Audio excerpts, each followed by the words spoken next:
உன் மனதில் நீ சுத்தமாக இரு. உன்னை சுற்றி எத்தனை போலி உறவுகள் இருந்தாலும் நீ வணங்கும் தெய்வம் அவர்களை உன்னை விட்டு விலக்கிவிடும்.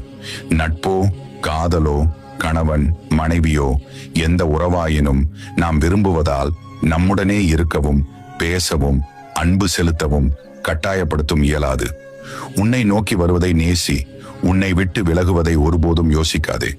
வழி தந்த சிலரை மறந்தும், குறை சொன்ன சிலரை மன்னித்தும், துரோகம் செய்தவரிடம் ஒதுக்கியும், காயப்படுத்திய சிலரை கடந்தும் சென்று விடுங்கள். வாழ்வில் நல்லது செய்ய பல பாதைகள் உங்களுக்காக காத்திருக்கின்றன. மாற்றங்கள் நிறைந்ததுதான் வாழ்க்கை. ஆனால் ஒரே நாளில் எல்லாம் மாறிவிடாது. ஆனால் ஒவ்வொன்றாக நிச்சயம் மாறும்.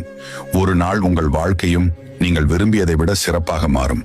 கவலை கொள்ளாதீர்கள். நம் வாழ்க்கையில் நாம் ஆசைப்படுவதை விட பல மடங்கு ஒரு நாள் நமக்கு சந்தோஷங்கள் கிடைக்கலாம்.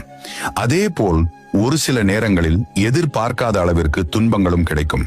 ஆனால் ஒன்று மட்டும் உண்மை, மனிதனின் வாழ்க்கையில் இன்பம் துன்பம் இவை எதுவும் நிரந்தரமில்லை. கடவுளே துணை என்று உங்கள் பாதையில் செல்லுங்கள். நல்லதே நடக்கும். இன்று உனக்கு மிக அதிர்ஷ்டமான நாள்.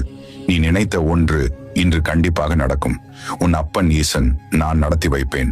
அன்போடு ஒரு முறை ஓம் நமசிவாய என்று கூறு. நீ வேண்டுவது அணைந்து நடக்கும். உன் உடல் மன ரீதியான பிரச்சனைகள் அனைத்தையும் உன்னை விட்டு நீக்கி உன் வாழ்க்கையில் நான் குடிபுகப் போகிறேன்.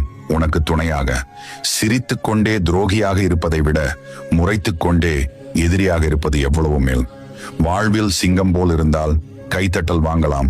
குரங்கு போல் இருந்தால் குட்டி கரணம் தான் போட வேண்டும். தனியாக இருக்கிறோம் என்று கவலைப்பட வேண்டாம். தன்மானத்தோடு வாழ்கிறோம் என பெருமைப்பட வேண்டும்.